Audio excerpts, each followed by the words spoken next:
Thanks, Lee. So my name is Chad Bown. I'm an economist, a trade economist. I think a lot about trade agreements and supply chains. And during the pandemic, have thought about the context this within the context of things ranging from PPE, which is the early days that I was worried about, to the last year and a bit worried about and thinking about vaccines. My remarks, I think, are very much going to piggyback of what Scott just went through. So I'm going to kind of build off and maybe tweak some of those, but I don't think there's much daylight in terms of what it is that I'm going to say in what Scott has already laid out. So let me just basically try to build on that. So thinking about this from an intervention perspective, when we started the pandemic on PPE, we had very little early intervention. In March, we finally removed some tariffs that were impeding imports from China. We invoked the Defense Production Act as export controls on PPE.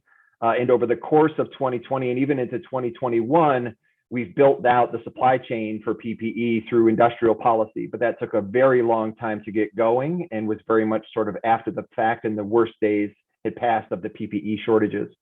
When it comes to vaccines, as Scott laid out, at least in the United States, things went very differently. It was relatively early.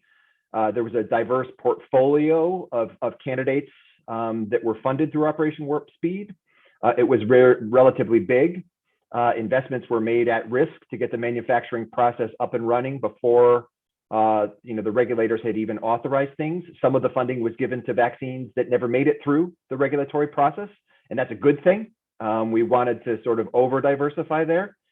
And then in the United States, at least, there was subsidies to do this sort of investment to incentivize that Scott was talking about over the full supply chain. So not just the end manufacturers, but also some of the key input suppliers as well. So whether we're talking about the bioreactors, the filters, the cellular material, the providers of those, or the vials and stoppers and things like that, all of that was critical. And in the United States, another critical thing that both the Trump administration and the Biden administration have done is use of the Defense Production Act. And I think this is critical because we have to recognize that despite building out the input supply chain, there were still input shortages that were a tremendous problem. And so decisions had to be made that I'm not sure we would have wanted to just have I'm pretty sure we wouldn't have wanted to have markets make about which manufacturer, which plant in the face of input shortages should get the next piece of, whether it's a bioreactor or a bioreactor bag or filters, whatever, that rolls off the production line. Right? If Pfizer and Moderna have been accepted, we would probably prefer that the inputs go to them and not to AstraZeneca, which wasn't authorized in the United States, or Novavax, or one of the other ones, right? And so there's a critical role there for knowledgeable government policymakers through the Defense Production Act. There were embedded, military logistics folks. With the Biden administration, there's obviously Jeff Zients, and a whole team there in the White House that's coordinating this as well, to prioritize both what inputs should be going where, but then also with these vaccine manufacturers and their contracts, that they should be making vaccines and not other things. Okay, so I think that's critical. But doing this reduces transparency, because one thing that's really nice about markets is they help provide us with transparency. But when that market moment has passed and we really can't rely on markets, we really need to rely on the social planner. It is then incumbent on the social planner, the government in this case, to then inform the world about what it's actually doing. And when you don't do that, which is what both administrations did not do, then you get allegations by trading partners that you're imposing export controls, that you're imposing export restrictions, stopping inputs from going to India, stopping them from going to Europe, even if the problem is an underlying lack of inputs because of shortages, which is what is likely to have been the case, especially when, for some of these vaccines, they were trying to scale up brand new production lines, all relying on the same exact inputs and pieces of capital equipment from the same few input providers at the same time. So these critical decisions had to be made. What does this mean? Well, as Scott indicated, the supply chain for this stuff is global. I think when it comes to vaccines, we have not really experienced as much of this in the United States as we would have elsewhere in the world that felt these input shortages, because we didn't feel the brunt of them as much as other folks did. The existing trade rules, unfortunately, aren't great. And this is why I and my co-author and a lot of the work that I've done, Tom Boyke, have actually proposed a COVID vaccine investment and trade agreement to try to address some of these things. So one is the existing WTO rules kind of discourage subsidies. And as Scott indicated, in this kind of environment, you just want to subsidize the right kind of subsidies, but the heck out of everything, or else you're going to suffer these trillions of dollars of losses. Well, there's an implicit bias in WTO rules that say, yeah, kind of don't subsidize. We need policymakers to get their heads around that quickly. And so there's probably a role for articulated carve-outs in saying, no, no, no, not only don't those subsidy rules apply here, we actually want to trigger subsidies getting implemented in governments helping to scale up production. There are WTO rules about discouraging export restrictions. They're generally banned, but there are public health exceptions. I think we want to be a bit more robust there.